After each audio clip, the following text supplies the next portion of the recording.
Sorry about that. Good evening and welcome to the Library Advisory Board meeting. We're glad you're here. Before we get started, a few housekeeping items. Due to recent changes to Oregon Public Meetings Law, our meetings will now be recorded. Once the video is processed by the city's web team, it will be published on our board's webpage for public viewing. All public attendees are invited to participate in the meeting at the designated opportunities. If you would like to make a comment or ask a question, use the raise hand function on Zoom to indicate so, and we will unmute your microphone for you to share. You can also use the chat feature at any time or submit a question using the Q&A function at the bottom of your screen. Thank you. Okay, I'm going to reread this and then we can discuss it. I'm rereading it partially so that you can hear it a second time and partially so that we can get it on the recording to make it legal. My proposed motion is the board commends the staff's thoughtful, reasoned, and reasonable approach to the controversy regarding Dr. Seuss books. The approach is consistent with our collection development policy and the American Library Association's Library Bill of Rights. We endorse the comments.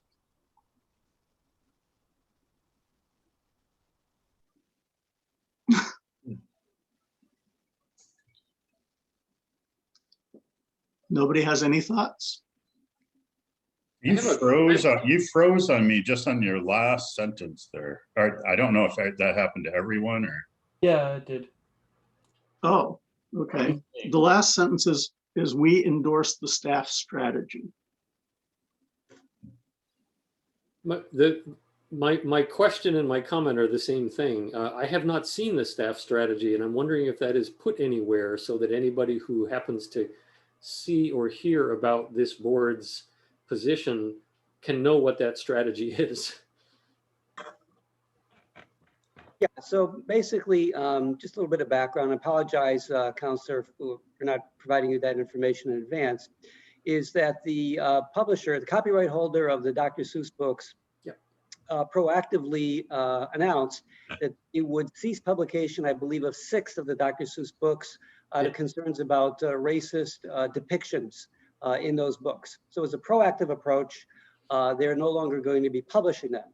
The library came out with a statement in response to that indicating that we do have those books in our collection and we do not have any plans to remove them for the time being, and cited in the process our collection development policy, which describes that the library, essentially, we collect materials of all types. We don't evaluate them based on the information about the author or their reputation, etc. And there's various depictions, and we utilize those as opportunities for conversations and encourage parents and caregivers of children to utilize that also as an opportunity to engage in education. And we also then are promoting other books that have more positive representations of those same cultural groups that were referenced in the books. So that's in keeping with our policy and the American Library Association's policy on when it comes to challenge books and collection development. But what I'm also hearing is perhaps we should post that, and I'll double check, maybe we've already done that, I'm not sure, but I'll as a starting point, double check to see if we've already posted that information on our public website, and if the board so chooses tonight to go ahead and pass a motion in support of that, to append that to the library statement. Thank you. Any other questions or comments? Any questions about my reasoning or the library staff's reasoning? To my knowledge, the challenging books are not removed from the library. But do the staff encourage them or promote that book in their story time or conversation? So Sarah, I don't think we're actively promoting these books, and on the contrary, given the nature of the controversy surrounding them and And by the publisher's own admission, there are serious concerns about racist depictions. We are certainly not going to be encouraging them insofar as utilizing them in story times. Instead, and this is something that we've been doing actively, on the contrary, is we're promoting books that provide and promote a more positive view of cultural communities and historically marginalized communities, and using our story times and other methods and programs to do that. That said, you know, in keeping with the statement that John referenced, we're not removing them from the collection because we're leaving that up to patrons themselves to determine, you know, in keeping with our policy, which materials they wish to, you know, wish to read. Yeah, thank you. That's what were my thoughts also. So it is up to the patrons decide whether they want to take the book or not. It's up to them. Yeah, exactly. And that's in keeping with our policy regarding any book for that matter, regardless of the content, because our goal in keeping with our collection development policy is to provide a collection that of a variety of viewpoints. And we believe as librarians, and the American Library Association does as well as a whole professionally, that if we're insulting people, we're doing our job. In other words, if no one complains about anything in the library, whether it be programs, in fact, we're getting complaints. In fact, just prior to this meeting, I got a text message from one of our managers. We're starting to get some, how did she describe it?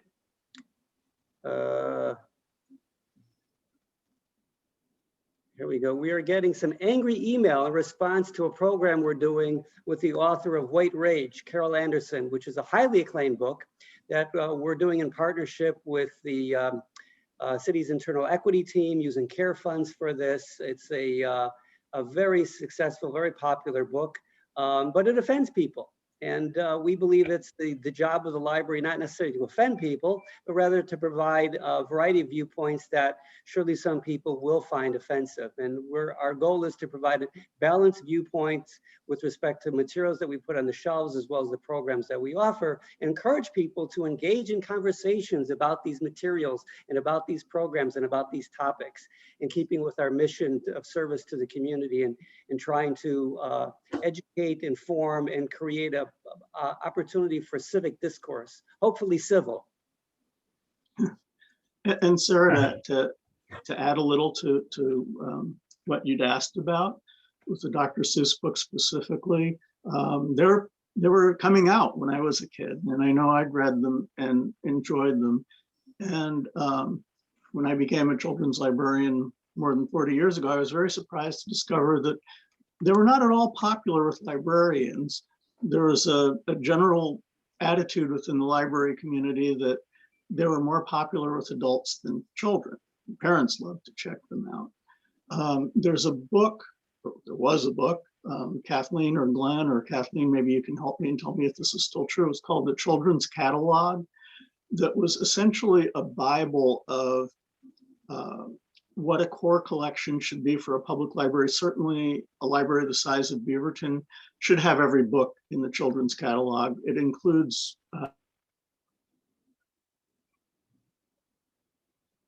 the collectivity of librarians. And I know 40 years ago. Can you back up a couple of seconds? You froze for about 3-4 seconds there. You said it includes. Oh, okay. Maybe something's wrong with my connection. I don't know. I'm not freezing on my own screen. In the children's catalog, last time I saw a copy of it, there was only one Dr. Seuss book in there, which was his first book, which is, and to think that I saw it on Mulberry Street, which coincidentally is one of the ones being challenged, or being no longer published, rather. Yeah, that's ringing a bell, John. I'm not a children's librarian by training, by background, but that is ringing a bell. Similar to other catalogs, if you will, or lists of books, you know, that comprise quote unquote core collections, what every library should have. I think that's kind of waning in popularity because fortunately the conversation on what you should have has broadened over the years to try to be more inclusive. So I think that may be sort of a remnant of an earlier time when there was more consensus about what should or should not be in a collection. And Kristin, do you have anything to add to that, given your experience and your background? No, I don't. I've worked on the children's desk for a while, but I'm not a trained children's librarian, so I can't speak to it. Yeah. All right. Would anybody else like to make a comment or a question? Well, yeah, sure, I'll make a comment. On the, because, I mean, we had something come up with the bar where the bar made this publication that essentially came out supporting certain, call it liberal social policies. And at the same time, they, I'm getting the two things confused. And then, but it was in the form of a kind of political statement as to what members of the bar should and should not, like it kind of indicated what members of the bar should support and should not support. In other words, that there was a suggestion that it was improper to take a position that some of these policies weren't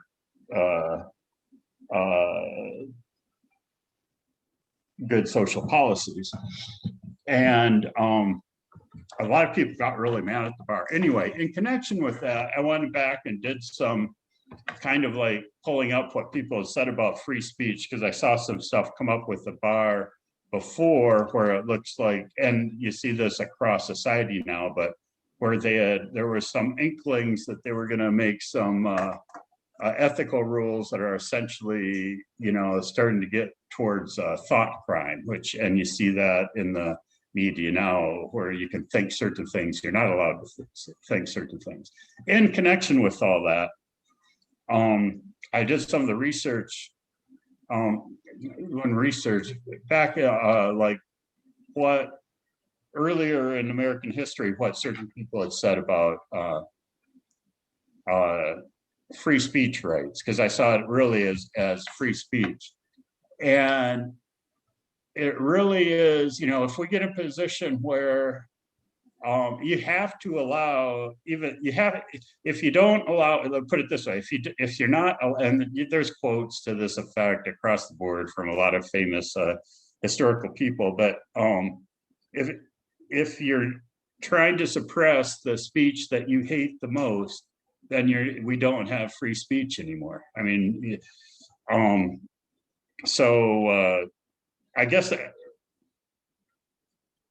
part of that is my frustration with some of this, like censorship of Dr. Seuss, but the other part is, yeah, I mean, I support the library policy and the library statement and the motion, but because certainly we don't want to have a library that's deciding what's appropriate and not appropriate for people to read, listen to, and discuss. Ooh, I think we lost John. We did. We lost John. I'll let him back in as soon as he shows Wow, I'll up. call on Glenn. All right. I just want to just to clarify, Brad, I appreciate your comments. And we as a library are not censoring any of these books. It's actually No, I the understand publishers that. themselves that are self-censoring by not publishing them. And we've made Yeah. a decision to just keep them on the shelf and let people decide themselves whether or not they wish to check them out or read them or whatnot. Yeah. And to clarify, I said I supported the library policy because basically the library isn't censoring anything. It's, Yeah, in keeping with our policy. yeah. So Kathleen, as the vice chair, does that mean you take over the meeting now? Yeah, I think that means I'm the boss. Okay. Sorry, I called on Glenn then. Yeah. I actually don't know what happens next. Is it partner reports? You got to follow the agenda, I believe. All Oh, here right. comes John. Oh, darn. That was a short interim, Kathleen. But you did great. Thanks. Okay. Yeah. I'm sorry, Zoom cut me off somehow. So something is wrong with my connection here, and I do apologize for that. What did I miss? I just responded to Brad's comment, that's all. And then Kathleen took over for about 30 seconds before you came back on. Okay, good. Okay, if I didn't miss anything that affected this, are we ready to take a vote on the motion? Yeah, all in favor, say aye or raise your hand, please. And all opposed? Okay, so the motion has passed unanimously, Kristin, and I will send you the wording as soon as the meeting's over. We will move on now to the City Councilor report. Marc? Mark, I think you're muted. You're muted. I just happened to look at your agenda. Did you have any public comment first? We have no members of the public here tonight. Okay. I'll just give you a real quick overview of what's going on with City Council right now. Probably the main thing we're spending time thinking about is the recruitment of our long-term city manager. As you all know, we're working with an interim city manager, Kurt Wilson, who's helping shepherd us into the world of council manager form of government. And he is, as an interim, not taking a highly public role with the city. He's helping our staff and he's helping the council, but he's not trying to make himself a very visible face, which is why you probably haven't encountered him yet. He'll be with us probably till the end of June. Depends on how long it takes us to actually finish the recruitment process. But the council has had some experience. We've hired 2 judges and an interim city manager in the last year. And so we're starting to get really reasonably good at this, but we want to be very careful about how we select the long-term city manager, because our hope is that we can bring somebody in who will stay with us for 5 years or 10 years and really consider Beaverton a substantial portion of their career as a professional manager. And so we're spending time doing surveys of the staff about things that they're looking for in a city manager. That work has been done. A survey was posted for the public to offer their opinions about what are the most important characteristics that they would like to see in the city manager for the city of Beaverton. And if you have not yet encountered that survey, you can find it on the home page of the city's website. I believe there's a box right on the front of the city's website that says city manager recruitment. And if you click on that, it takes you to a page that has the brochure that is being used to advertise the position. It has a link for the survey that you can take, and we certainly encourage you to do that. All of the members of our boards and commissions we consider to be sort of expert opinions on this, because you've spent more time with us than the average resident of the city has. And you probably have a stronger set of opinions about what might or might not work than somebody who's never really interacted with city government in a meaningful way before. So please do take a few moments. You've got the full month of March, but the sooner the better, and fill that survey information out. It's not very long. I think it might take you five to 10 minutes tops to get through the questions. It just requires a little bit of thinking. Library advisory board members ought to be fairly skilled at that. So thank you in advance for doing that. The other thing that we have done, and this was done also by our esteemed department heads, is we expressed some initial thoughts about priorities for the city's work over the course of the next year and beyond. And that was then wrapped up into a very substantial agenda bill that we discussed last night at the council meeting. And for those interested in seeing those long lists of potential priorities, you can go to last night's agenda on the city website and the city council page, and you'll find in the agenda bill for that discussion about, it's called budget priorities. There's about a 13-page PDF document that lists, I think, 11 pages of staff documentation about projects underway, projects that have already been committed, or projects that are hoped to be accomplished over the next year to 5 years, with priorities on those. And then there are 2 pages of recommendations from councilors, individual councilors, about things that each of us wanted to nominate. And I'm usually fairly voluminous in my suggestions, understanding that they don't always rise to the top, but you'll find mine as well as others. And we spent a good hour plus last night going through those and talking through not so much the staff recommendations, but more the ones that we ourselves were putting together. And then Mr. Wilson, who was moderating the process, is going to be assembling that into some documentation that we can use, possibly for some further prioritization. And then all of that will get folded into the work that the city manager will be doing with the department heads and with the finance department to finish constructing the budget for fiscal year 21-22, which will come out in the beginning of May, and the budget committee will be discussing in May. So all of this is part of a process that we have been following every year that I've been on the council since 2008. But this year it happened later than usual because of the transition to the new form of government.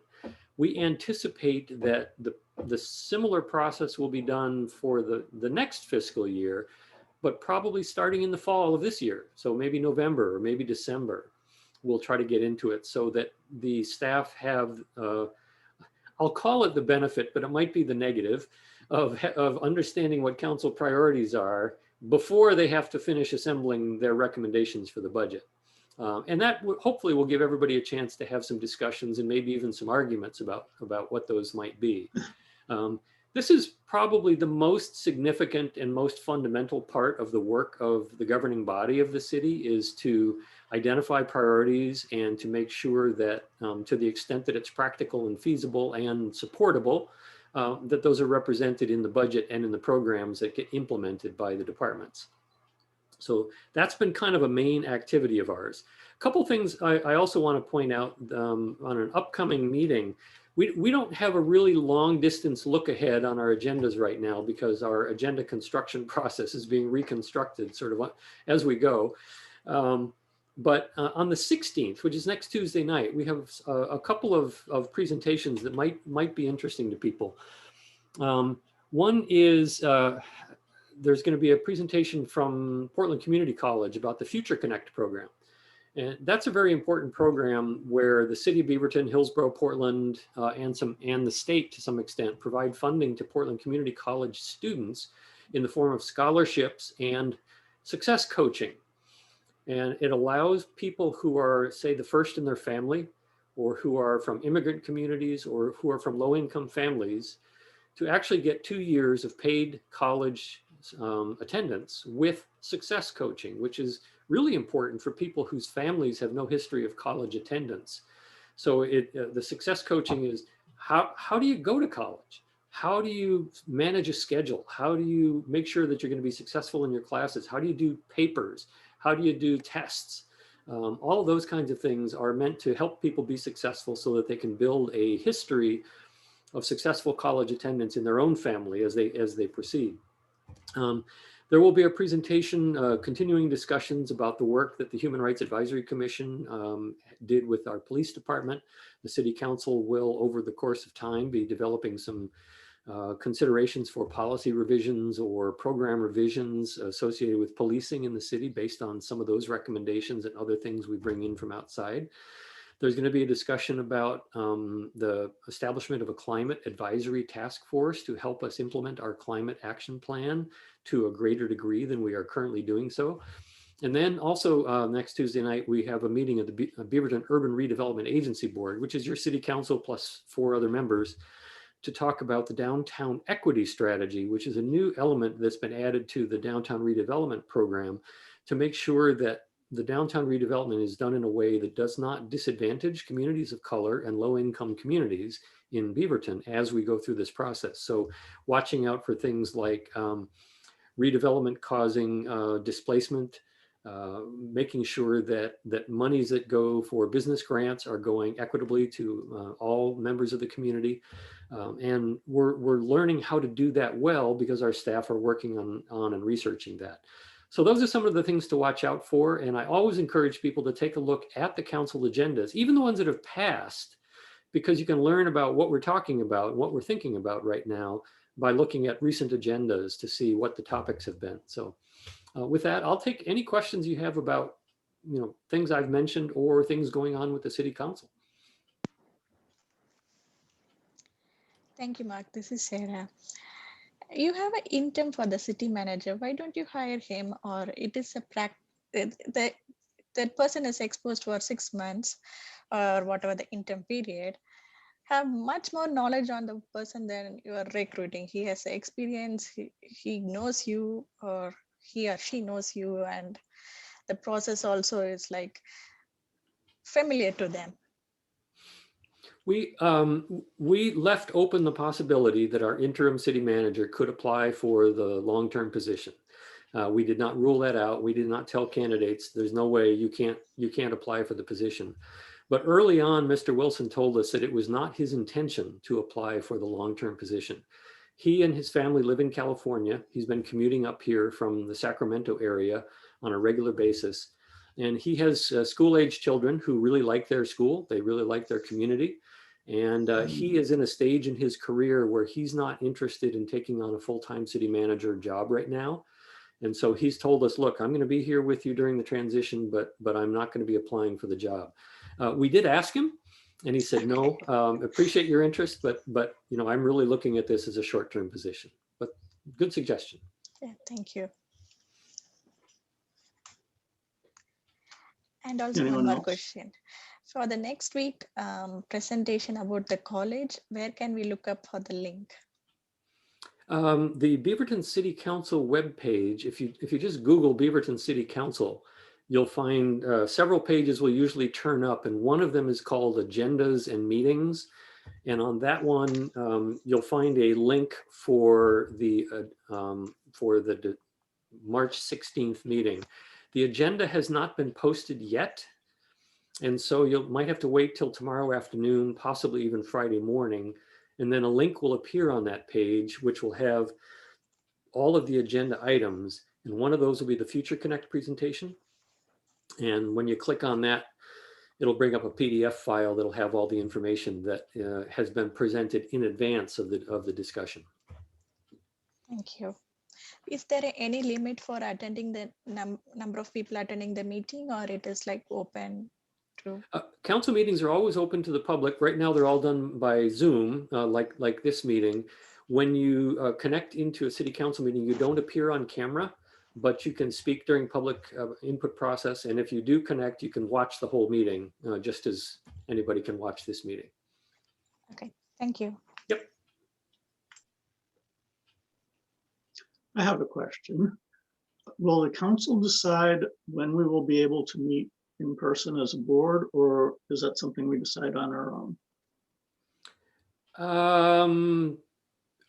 Technically, the council probably has a role in that, but I think it's going to be more a decision of the city manager working in conjunction with the department heads and human resources in consultation with the two employee unions as to when it's safe for everybody to get together.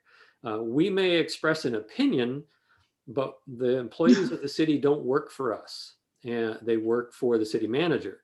And so we have to leave it to the city manager to work with the department, the department directors and the HR department and the unions to decide when that is. And all of that will be, in reference to whatever the state indicates is the time that it's appropriate for public agencies and public bodies to be gathering in groups again. I think we're getting close, but I would be surprised if the state starts encouraging it before May or June at the earliest. Oh, yeah. Good, thank you. Any other questions for Mark before we move on? Okay, Glenn, what's going on with the foundation? Hey, thank you, John. During last month's foundation meeting, the board agreed to sponsor the purchase of a new step van for use to add to our outreach vehicle fleet, if you will. Currently fleet of one subcompact car. It would be our second such fleet vehicle as part of our expanding outreach program, given the demand, which currently exceeds our ability to provide service because we don't have enough staff at present to meet the demand for outreach services to the schools, daycare centers, WIC offices, pediatrician offices, et cetera, that we service either via story times or mini libraries, et cetera. So they agreed to sponsor the purchase of such vehicle up to the amount of $45,000, with an additional approximate $10,000 to outfit it with shelving and furnishings, in the hopes that the Friends of the Library would sponsor the purchase of those items.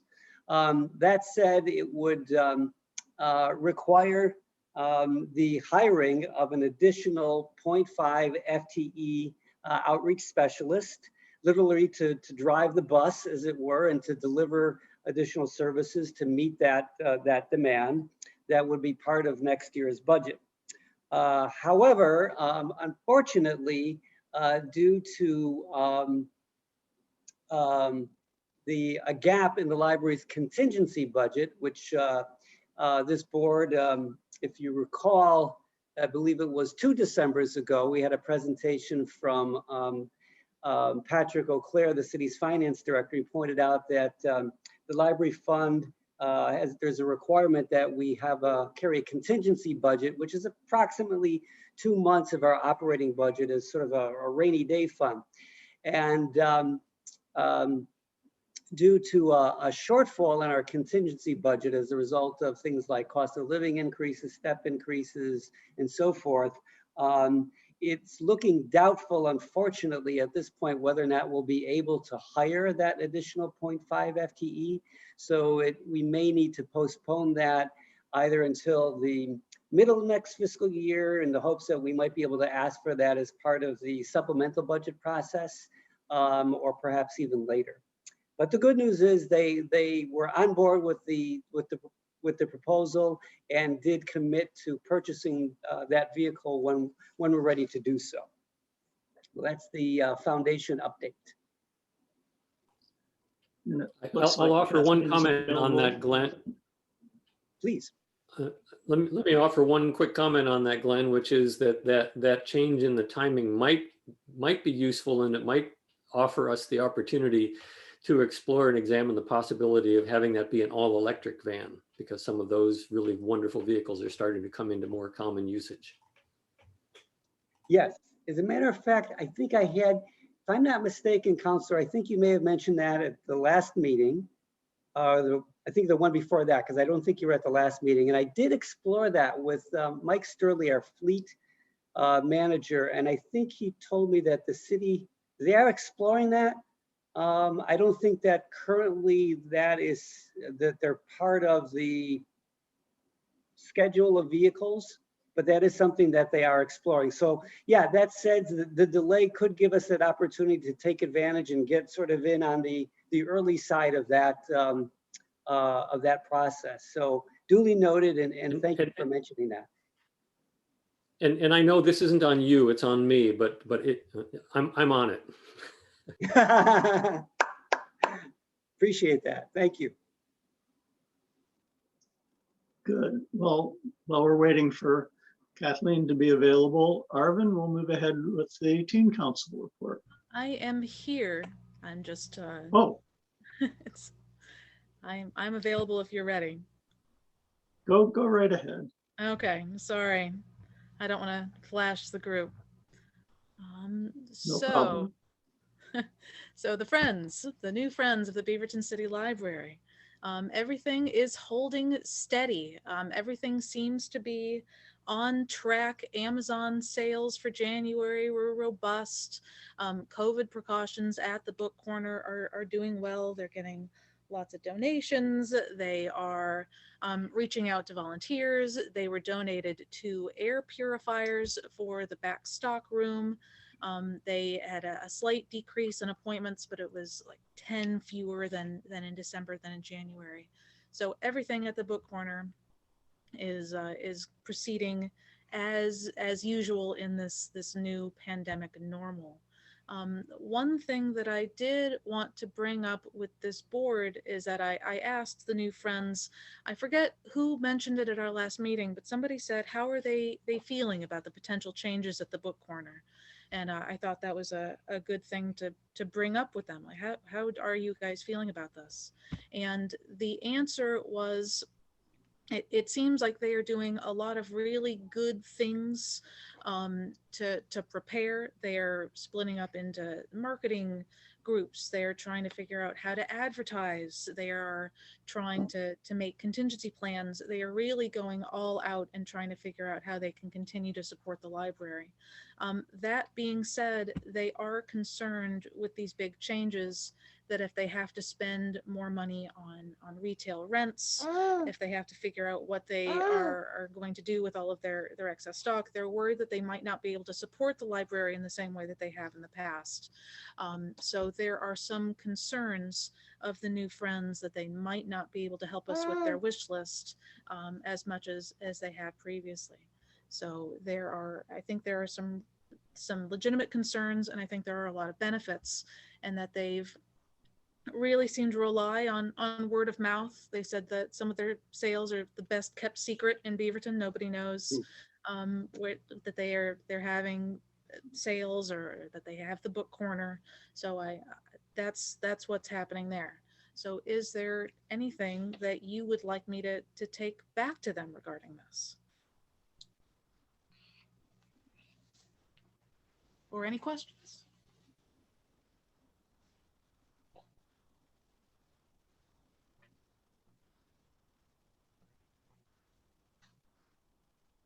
I guess not. I guess not. Okay, I definitely do think that there are some really good things that are coming out of their current planning sessions. They're taking this very seriously, and they're taking some very proactive steps. But they are worried, and I'm not sure what that would look like for the library if the friends were unable to assist with some wish list items. Yes, Glenn. Yes, thank you, Kathleen, for that update and for providing the feedback from the friends.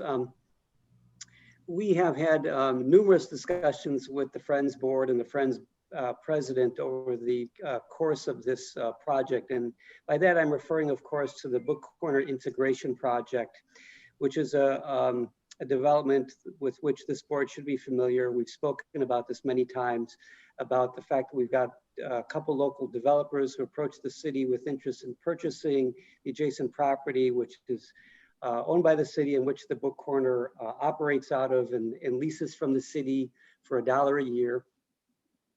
And with the idea of developing a mixed use type development, so a combination of residential and commercial space.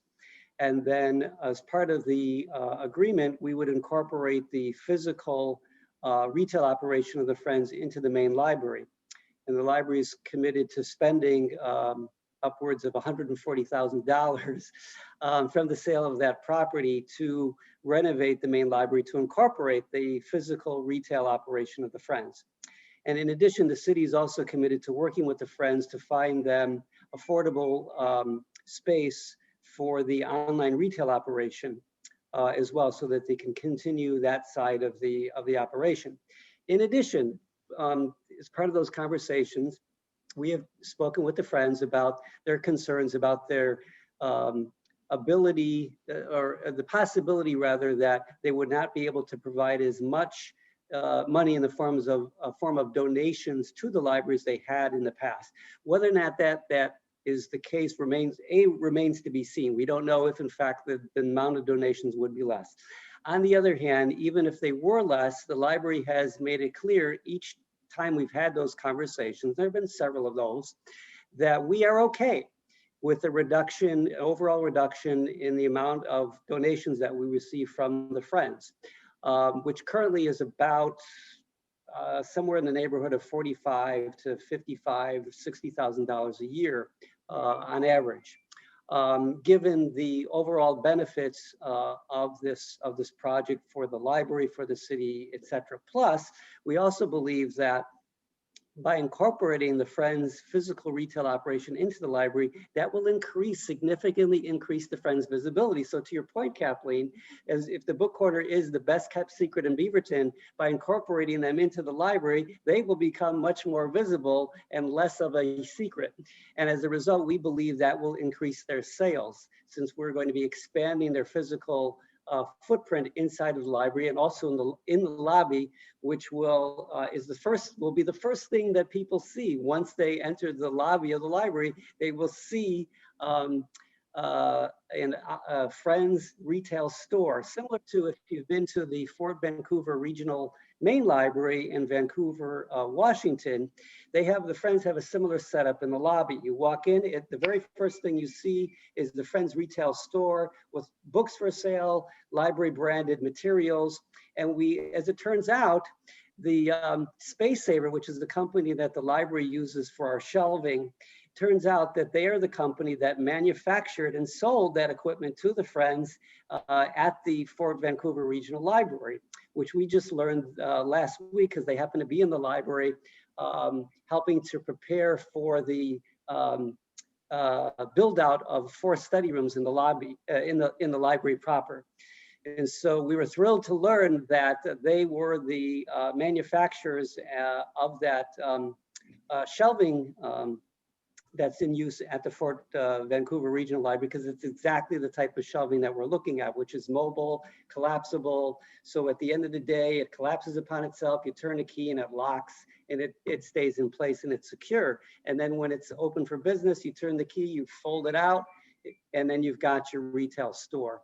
So anyway, that just wanted to provide that background information regarding the concerns about the possible decreases in donations, and we're aware of that situation. And as far as the library is concerned, we're prepared for that possibility, although we're not convinced that that in fact will be the reality.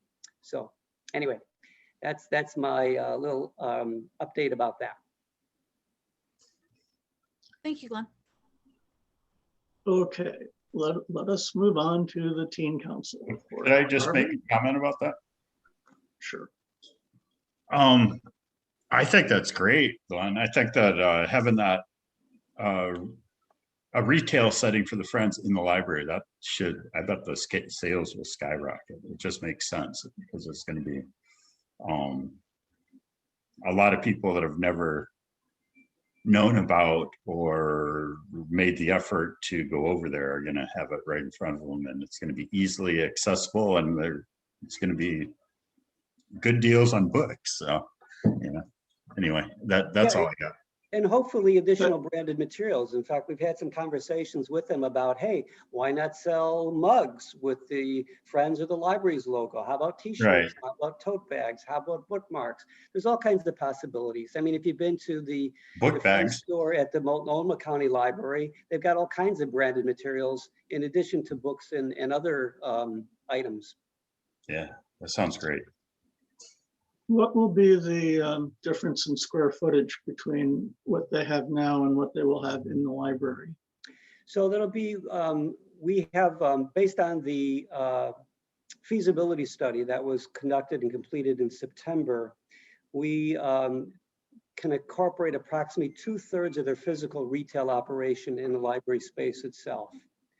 And then, as mentioned, the city is committed to helping them find affordable space that they can lease for their online sales operation, which, and Kathleen, maybe you can confirm this, but based on information I have, that's where the real growth for them is, at least for the time being, is their online sales, which have really taken off. Absolutely. 2020 was a really good year for them in terms of Amazon sales. And because of all this extra that they've been doing, they've been finding other outlets for their online sales. They've been doing really well. Good. Okay. Arvin, I'm sorry to have teased you twice now, but we are finally ready. Okay. So for the TLC, we've been doing like game nights and book clubs still going on. And the game nights, I think the last one we had was about last month, and then we had a book club about a month and a half ago. And we're just keep on doing those, and we're trying to like space them out in between meetings. And we'll usually do like a book a month and have a discussion a month after we assign the book. Basically, we do a survey. So some people can choose, it's optional. Some people can choose and some people won't. And then like it will just alternate every month. They've been doing the podcast. Those have been doing pretty well. We've expanded to like 3 or 4 people instead of just doing like the 2 people that we used to be doing. And that's just been better, just easier to make conversations. And then for events, we've been doing the Limerick Poetry Contest, which starts in April, and we'll be advertising for that this month. And we have a COVID writing project, which is like helping, I think Ian was saying like this Girl Scout that she was trying to get like her gold star type of badge. And they're encouraging teens to write about their experiences about the pandemic. So that will officially start in April, advertising this month. And then also we'll have an origami photo contest online, and that'll be, I think, this month. And then we'll be having, we are doing like a TLC. I know, like for example, we had like these people coming in to our TLC meetings. So for example, like Alicia brought like, I don't know what his name was, but it was like an artist from, well, she had a connection with him, and we brought him to the meeting. It was pretty interesting to learn about it. So in between meetings, we'll do those too. So at least to space things out and have, you know, some sort of different things in the meeting and bring connections in between for TLC members. And yeah, that's about it. Wow, a lot of stuff going on. That's very good. Anybody have any questions for Arvin? Glenn? Kath, you go first. Well, I was just wondering what the name of your podcast was. That sounded really interesting to me. It doesn't really have a name yet, but it's just a Beaverton podcast. It's on the website, Beaverton City Library. It's like a little segment or place in the website. It'll say Teen Library Podcast. Great, thanks. Glenn? Yeah, Arvin, I had a comment and a question. First of all, I think you guys are killing it when it comes to programming. It's outstanding, and I wish I was a lot younger so I could participate. And the other thing is actually a question. I'm curious, can you say a little bit more about the Limerick? I thought I heard you say Limerick Poetry Contest. Yeah, it's just a poetry contest that we did. I think we did another one basically before 2020 ended. And it'll be like a poetry contest that you can make a piece of poetry, and then we'll judge it probably in April. We usually do that, and then we'll have TLC members judge it, and there'll be like a little like segment where you can volunteer and then judge a couple of poetry, and then you can it's on Google Drive. Then you can just send it to Ian, and we'll pick like the first, second, third winner. Cool, that's great. Keep up the great work. Wow. Yes, thank you. Kathleen, do we have enough time tonight to fit in your presentation? I can do it quickly if you'd like. Okay. If you'd like to save it for another time, that's fine, because I'm pretty nervous about it, so I wouldn't mind, but I have it ready if you guys. Oh, okay. And Glenn, I know you must have a lot of material tonight for the director's report, so maybe we should proceed with that. I can abridge it. I have no problem doing that, John. I'm kind of curious. I'm love to hear from Kathleen, but of course that's your call. And I don't want to steal her thunder. Well, I think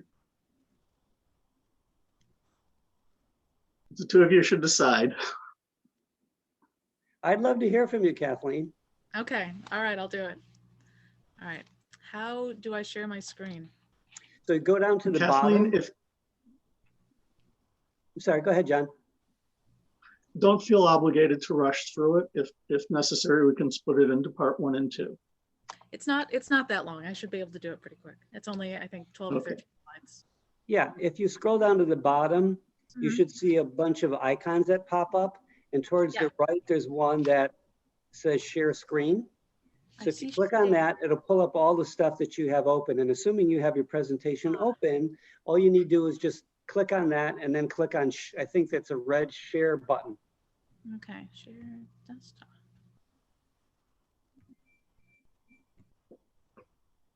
Share. All right, can you guys see this? Oh, yeah. Okay, Yes. all right. So this is the growing role of libraries in public internet access. By me, Kathleen Allen, City of Beaverton Library Advisory Board, March 10th, 2021. Providing access to the internet is now as established a role for public libraries as providing access to books. So this was something that was written back in 2007. It's almost 14 years ago, about the role of public libraries and their how they share the internet with their communities. So this has not gotten less in 14 years. It has only grown into a more important thing that the libraries have taken on. So I'm going to talk a little bit about the digital divide. And what the digital divide used to be was the difference between haves and have-nots, or between users and non-users. And that is people that have access to the internet or do not have access to the internet. And what it's kind of morphed into over time is less digital access and more digital inequity. And that's the inequality to equipment, autonomy, skill, support, and scope of use among people who are already online.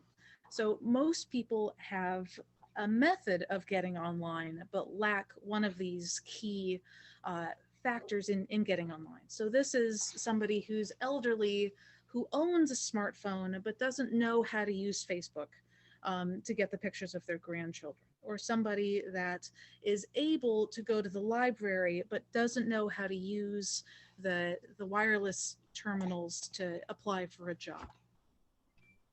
So libraries address both. They address digital inequity and the digital divide through the public access terminals, trained staff, and wireless hotspots.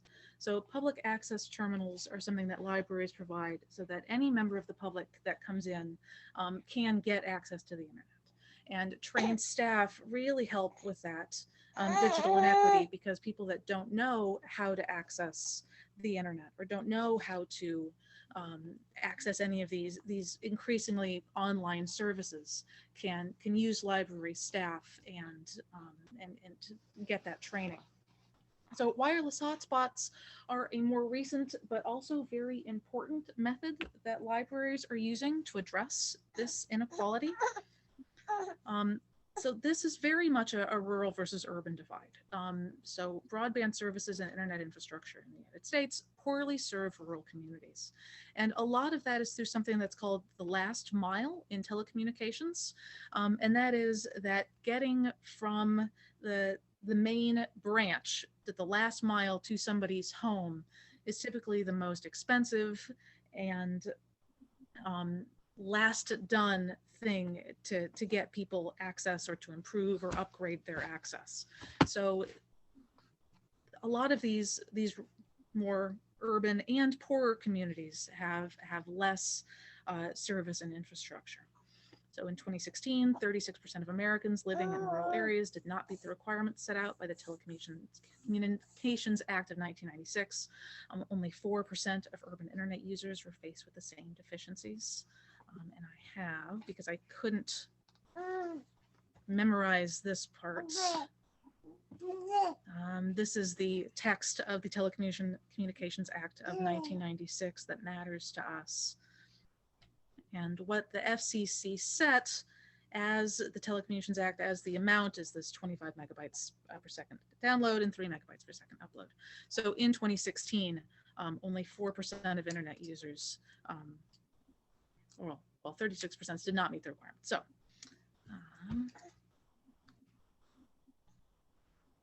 it's presented as a rural issue. It's not just a rural issue. Libraries have experimented with hotspots in New York, Boston, Chicago, Seattle, other large cities, and that is because it's not just only people in rural spaces that are dealing with these issues.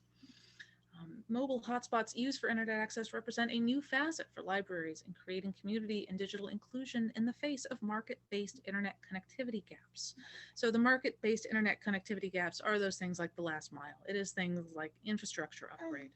And libraries are increasingly turning to being the place where people get internet. And so they have been the ones that are now moving to these hotspots in order to provide the same service.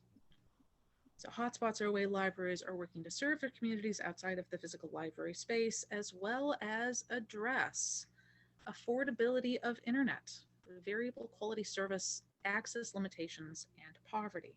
So these are a lot of things that libraries are dealing with that might be outside of their normal wheelhouse, but really matter because libraries are kind of the hub for internet access. In 2012, every single public library in the United States, 100% of public libraries in the United States had internet terminals inside of the library. And over 97% of them in 2014 had wireless access.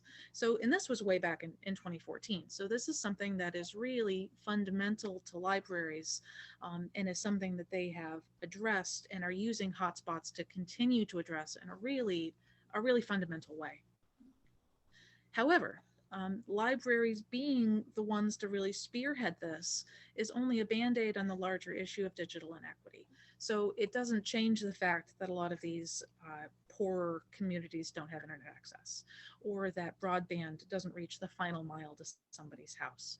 So it is something that libraries are really picking up a lot of slack in, but they don't necessarily have the resources to do permanently and really for all people that are facing this inequity.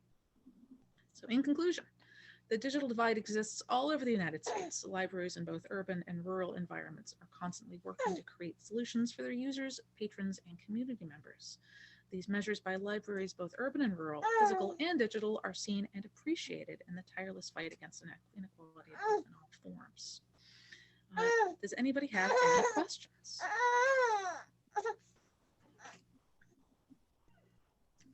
Here are my sources.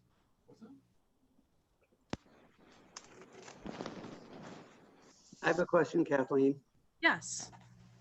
So thank you for that outstanding presentation. Appreciate the distinction between digital divide and digital inequality. So thank you for that distinction in particular. And I'd just also like to take advantage of the opportunity just to mention a couple of things. One of which has just happened very recently about some of the things that some of the libraries, including Beaverton and the Washington County Cooperative Library Services, are doing to try to bridge that gap, that digital divide and inequality gap. So some of you members of this board may be aware that our Wi-Fi access in the library is actually provided by the Library Cooperative, not by the city of Beaverton. The pandemic, with the onset of the pandemic, really brought out in stark reality that digital divide and inequality, as many of our, what we call our regular patrons to the library are dependent upon the library for their internet and computer access. And when we had to close the library to the public, and only very recently opened it up again to the public, but for browsing, although we have had the computer lab open since July, but in very limited capacities, that has really significantly impacted the ability of those folks who are at the far end of the digital divide, the poor end of it, to get computer and internet access. So over the course of many months, we've had discussions with the County Library Cooperative about what can we do to try to extend the Wi-Fi signal outside of our libraries for those members of our communities to take advantage of it. Because one of the things we noticed was that at the beginning of the pandemic, residents of our community would be parking their vehicles and or visiting the back of the library in the staff parking lot area, which has the strongest signal, Wi-Fi signal outside of the building in order to take advantage of the library's Wi-Fi. So after many, many months and many, many conversations, just this past week, the county experimented with increasing or boosting the signal of the 2.4 gigahertz channel, if I have the terminology correct, of our Wi-Fi signal inside of the library in the hopes to try to extend that outside of the perimeter of the library, and specifically in the front of the library, what I often refer to as the library plaza, to provide more access to the library's Wi-Fi signal. So we've begun doing some testing of that. I don't have the results as yet to share, but that's an interim, a very, very short-term approach. And then in terms of a more long-term approach, several libraries have expressed their interest in a more permanent solution to extend and provide Wi-Fi access outside of our libraries. So in the case of Beaverton, that would include our east parking lot, the plaza in front of the library, the back of the library, and potentially the west parking lot. Although I'm not certain about that part of it, but that would require some infrastructure and build out and installation of hardware in those areas in order to provide Wi-Fi signal in those areas. So there would be some costs associated with that. And that the county is currently, the library cooperative is currently investigating what those costs would be. But it's more of a permanent solution, and that's probably a year or two away. But I will keep the, oh, and then one last thing is we have recently purchased, I believe it's 24 Wi-Fi hotspots, which we're planning to add to the Library of Things collection so that members of the community can borrow those and then use them, bring them home, take them home, to use them to get online and have access to broadband internet. So that's something we're currently working on and hoping to roll out within the next couple of weeks. So I just wanted to take advantage of the opportunity to apprise the board of some things that we're doing, additional things that we're doing to address the digital divide and inequality, particularly during the pandemic period. So Glenn, are you doing something similar at Murray Shoals? So the Wi-Fi hotspots would be available to all members of the community, regardless of location. The extension or the of the broadband signal, I'll have to double check. I'm not sure if that includes Murray Shoals. That would be the more interim solution. The long-term solution, unfortunately, we're not able to execute at the branch because, of course, we don't own the property, and we would have to get permission of the management company in order to install the appropriate hardware to provide that service. But I will follow up and get back to you, Andrew, and the rest of the board as far as the extension or the expansion of the Wi-Fi signal outside of the branch. Thanks, Glenn. And although, oh, I'm sorry, Kathleen, go ahead. You have a question.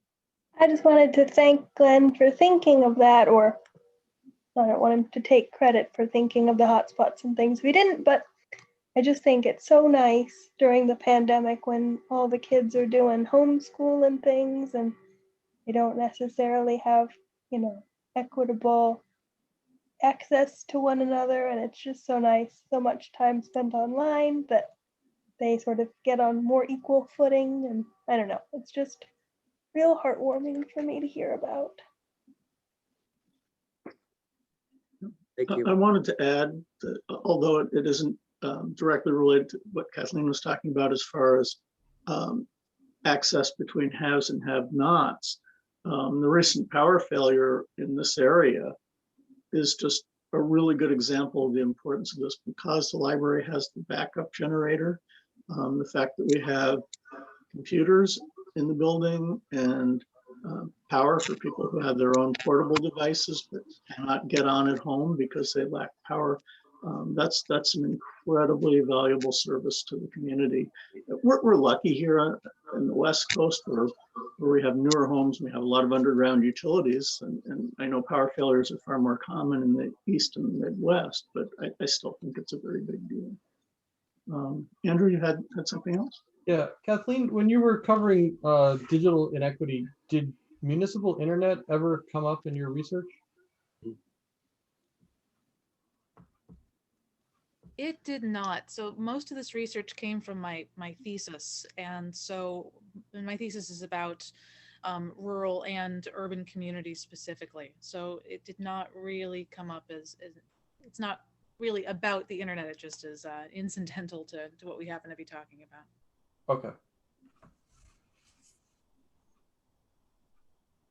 Yeah, if I may just add to that, and Councilor Sensi may want to chime in on that too, because this came up at last council meeting about municipal broadband internet, is some of you may be aware that the city of Hillsborough is in the process of installing broadband internet for residents of their city.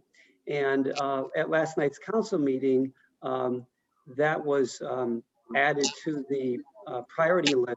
I think it was in the infrastructure section as a goal for the city of Beaverton to explore the possibility of providing broadband internet for residents of Beaverton.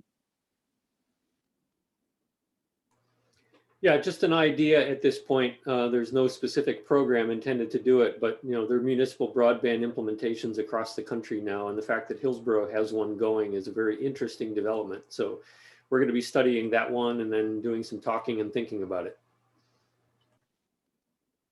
Would that be a situation where we would be buying our service from the city, or would it be free? Hillsborough's is not free. I would just put a monstrous TBD across any specifics on this program. Yeah, but it is something the city is aware of and exploring. So I just wanted the board to be aware of that as well. Because as Kathleen pointed out in her presentation, libraries cannot bridge this divide alone. We need partners, and local partners, obviously, for those libraries that are attached to a municipality, that's the local partner. I know that the Bill and Melinda Gates Foundation has done tremendous amount of work in bringing internet to rural communities in the form of providing internet access to libraries, and they're to be commended for that. That said, there's still a lot of work to be done, obviously. Thank you, Kathleen. It was a nice presentation, and apart from your presentation, we got a lot of information too. A big shout out for you. Thank you very much. Any other questions? One thing that Comments? Yes, sorry, one thing that I just, Glenn, while you were talking about people that are parking outside of the building, that's actually something that's well documented in the literature, is people parking outside of library buildings even before the pandemic. So that's another thing to keep in mind, is that all of my research is done before this even started. And in a lot of these communities, the library is potentially the only method of internet access they have. So it's really interesting reading about how libraries became the internet hub. That is where people use the internet, and it's not a coincidence that that was one of the first things that opened at the Beaverton City Library, is letting people use the internet. So, and I often hear my colleague Denise Holmes and the Banks Public Library talk about the fact that in their library, in their community, the library is, for many of their residents, the place and the only place where some of their residents can get online, to your point. thank you very much for allowing me to present. Well, thank you very much. Great job. Thank you, thank you. I enjoyed it too. I hope everyone else did. And we need to move on to the director's report. Okay, thank you, John. Couple things I just want to highlight, and that is we announced at this month's all staff meeting phase 2 of our library reorganization that was begun in February of 2020, whose goal was, if the board will recall at that time, to restructure the library along functional lines. And acknowledging that it had been, Kristin, what did we estimate based on our fact-finding that it was about, at a minimum, 20 years since the last time the library had undergone any structural or organizational change. Correct. And We could probably say 25 years at least. there you go. And in those years, as Kathleen no doubt will attest in her library research, public libraries have changed a lot over that time, and the needs and demands of their user base, the residents of the community, have changed significantly during that time. And so unfortunately, our organizational structure had not. So we felt it was high time that we brought our organizational structure into the 21st century. So we began that effort last year by initially looking at our youth and adult services areas and reorganizing them by function. And so what I mean by that is putting together all the folks who are responsible for developing our collections, instead of artificially and arbitrarily dividing them by, oh, you collect books for children and you collect books for teens. So we have to separate you from the people who collect books for adults, because Arvin, you know this, right? Teens never read books in the adult section of the library and vice versa, right? Wrong. Similarly, we artificially divided the folks who develop and deliver library programs by, age, and for similar reasons. And a current trend, by the way, as it happens in libraries, public libraries, is to develop what's become known as intergenerational programming. We're bringing together groups of interested residents of all ages to participate in programs. And one example of that is our very popular Death Cafe series, which brings together people of all ages to share their thoughts, feelings, and attitudes on death and dying in conjunction and partnership with the county's Department of Health. And so we began that effort last year, as I mentioned, with our youth and adult services. And this year we're continuing that and dividing our access services and materials services program areas by function. And so basically taking the folks library staff who provide services to the public and grouping them together, and the folks who are responsible for what we refer to as materials handling, the folks who shelve the books and process and handle books as they come in, and grouping them together. And in the process, we are proposing the elimination of our access services division as part of the reorg and redistribution of our staff along functional lines, because we felt it's no longer needed. And that also was on the heels of a vacancy in our division manager for that program area.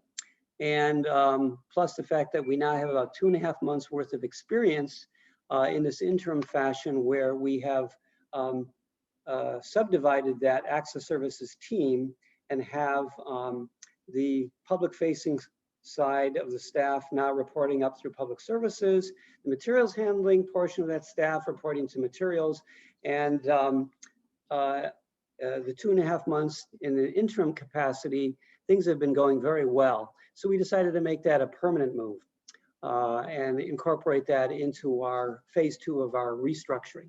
And then in addition, to address another gap, another need, is we're recommending the hiring of 2 additional supervisors to provide better day-to-day operational support for what will now be our 3 program areas, which will be public services, community engagement, and materials. And if you compare us, if you recall, the board will recall, we were doing some comparisons as part of the budget process, comparing us to our peer institutions. And we discovered, amongst other things, that our staff to supervisor ratio was considerably down, so to speak, compared to our peer institutions. So to wit, at present, our staff to supervisor ratio at Beaverton is about 12-to-1. Whereas at our neighbor to the west in Hillsborough, it's about 5-to-1. And in Eugene, it's about 7-to-1.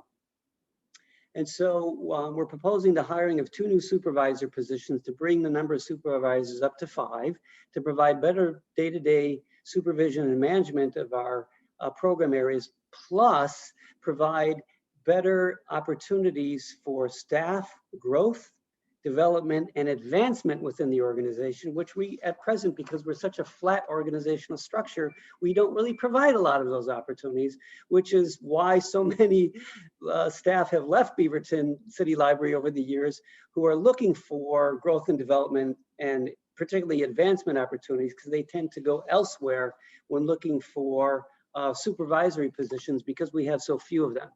And since it's our firm belief in trying to promote, recognize, and reward and promote from within, by adding 2 additional supervisor positions, we'll be able to do a better job of that and to retain our staff, which we think will be a good thing and overall beneficial to us as an organization. So that is currently set to go before council on the April 6th agenda as part of the consent agenda to hire those 2 new supervisor positions, as well as to eliminate the Access Services Division program area, and also make a permanent change for the elimination of the Access Services Division, as well as 1 other vacant position, and that's a Senior Library Assistant position in Access Services, which will provide the funds necessary to hire the 2 new people, 2 new supervisors, and which I'm also proud to say will essentially be budget neutral. There will be no additional cost to the organization in hiring these supervisors, because we are using existing vacant positions to affect those changes. So I just want to hit pause at this point and see if there are any questions or comments from the board. You're going to have the same number of people then? Or so the overall, yeah, the overall FTE count, I believe, will remain the same. Yes, because we're eliminating 2 positions and creating 2 new positions. And yeah, I know I've said it before to the board, but the death and the age programs are just fantastic.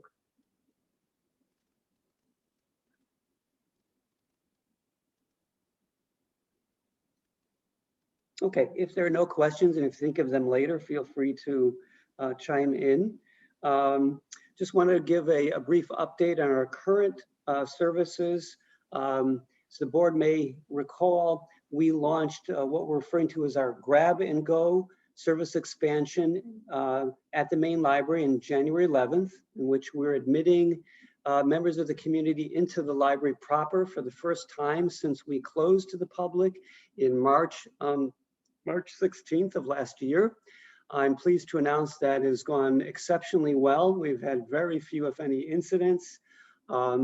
Thanks to a lot of the preparations that we've done, the training that we've done, the role playing that we've done, all the PPE. The staff have done an outstanding job of implementing this almost without any incidents.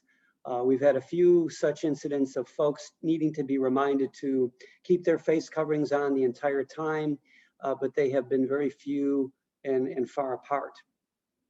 And as of Monday of this week, we increased our capacity based on the demand, as well as the success that we've had. We've increased our capacity from 25 to 35 patrons at a time. And as a result, we have seen decreases in the number of people waiting to enter the library, which when we were at the 25 capacity, we were having queues of folks waiting outside for as long as up to 25 minutes at a time, waiting to get into the library. Now that we've increased our capacity to 35, we're experiencing, since, well, Monday at least, very few instances of folks having to wait in line. The real test will come on Friday, which is our busiest day. And we're going to be reviewing that every 2 weeks to look at our capacity and making determinations on whether or not we need to increase that. And then at the branch, based on some preview days we have held, I think 3 at the present time, we are going to be launching the grab and go service there starting on March the 30th. We have not yet come down on a capacity limit. We're thinking about somewhere in the neighborhood of between 15 and 18 patrons at a time.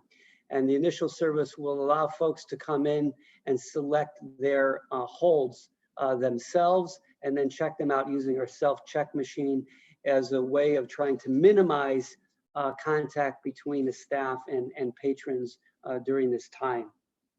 So any questions about that?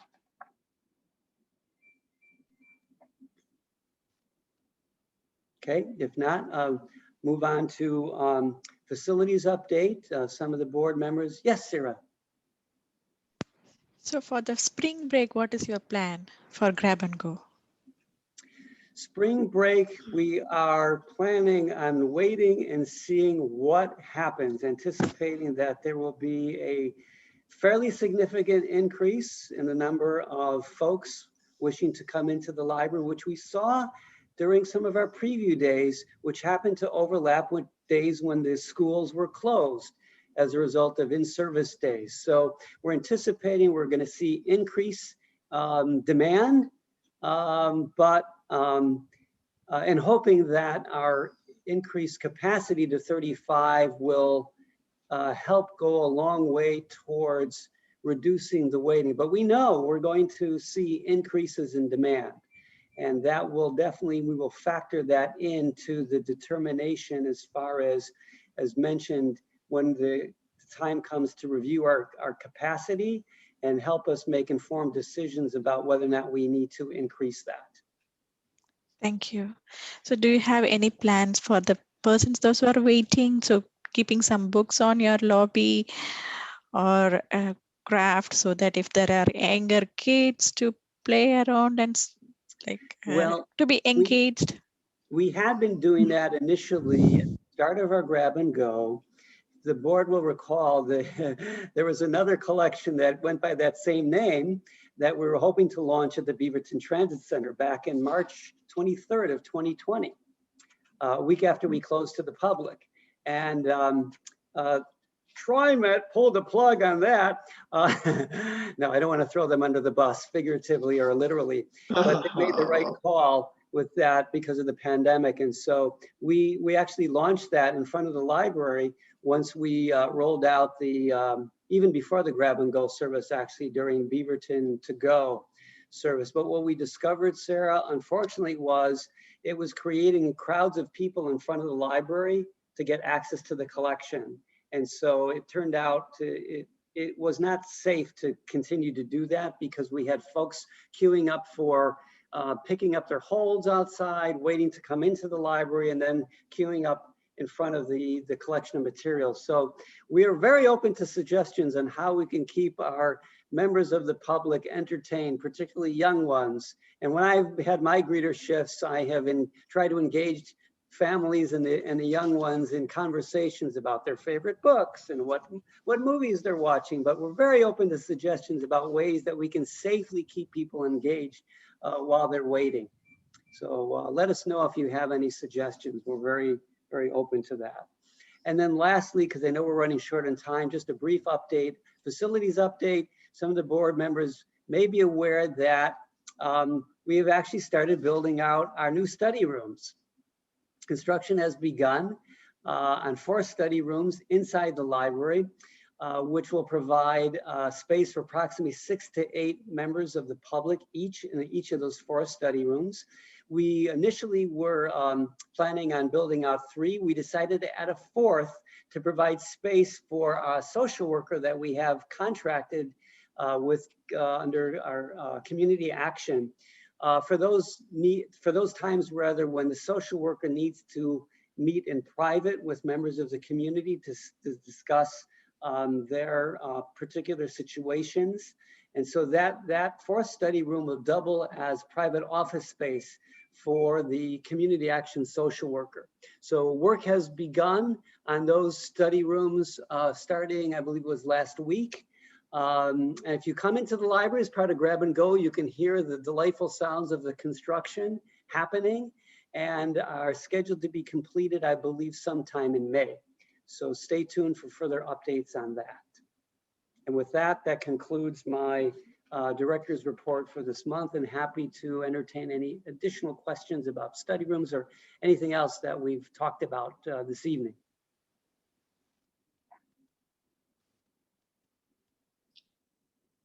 Okay, we can actually finish on time. This marks a year now since we've had our last face-to-face meeting, and we've added 3 new people to the board since then, and Arvin is new as a teen council rep. So what we usually did at the end of our meetings was pass around comment cards, and since you're all heavy library users, you've no doubt seen the cards in the boxes where people have the opportunity to make comments, suggestions, get questions answered.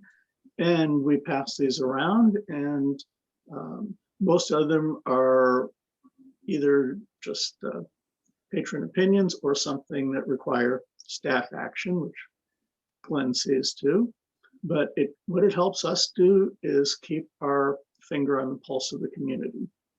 So we won't have time to read them out loud tonight, but since Glenn passed out the cards in one PDF, I hope you'll all read through them at home if you haven't already. As I said, we normally pass around the cards, read them out loud, comment as appropriate or necessary, and occasionally we find some sort of pattern to comments that require us to take some action ourselves. Glenn, you wanted to say something there? Yeah, I just want to ask Councilor Soucie, did you receive a copy of those? No, I did not. Okay, my apologies. We'll send them to you after the meeting. That'd be great. Thank you. I love reading things like that. Okay. Yeah, want to make sure you get to share the love, the library love, and suggestions. Brad? You're muted. Sorry. Okay, unmuted. I just wanted to say thanks for doing that, Glenn. I really enjoyed reading the comments. Yeah, and it's interesting now that we have patrons back in the building on a regular basis, we're starting to see comment cards again. And it really felt good because it feels like a little bit of normalcy. To see those green cards showing up in my inbox, it really, it felt really good to see those again. Yeah, the same thing to me. And if you provide a donut and hand sanitizer free. Yeah, that was the best one. Yeah, Yeah. when you bring books to the curbside, can you also include a donut? A free donut. Yeah. Of course, a free donut. Of course. But that gives me a thought. Why don't library have a food service for the people during pandemic? I know the Beaverton School District is doing that food distribution, or the same thing can be done at library too and keeping donut also will be a good one during this pandemic. You know, you raise an interesting point there. There are some libraries that have across the country, with I'm familiar, that have become free food distribution sites. Here in Beaverton, that's being done at the school by the school district, and we've actually partnered with them to give away books, free books at the free meal distribution sites. In fact, I think we've given away about 12,000 now since last May when we started that program.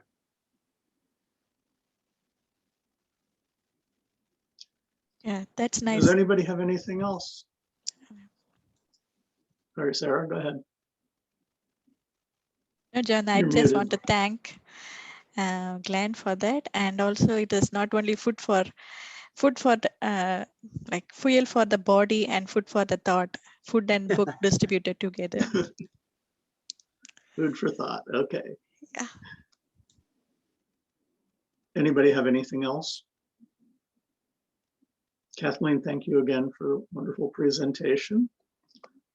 Very informative. Thank you for being a captive audience.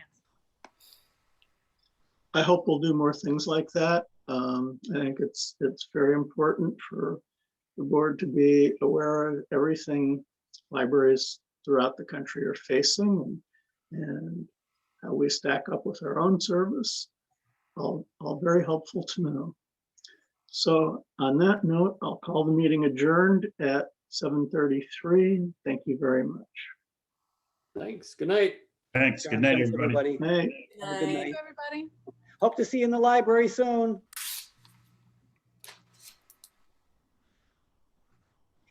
Kristin, can you stay on for a minute? I will. Okay, thank you.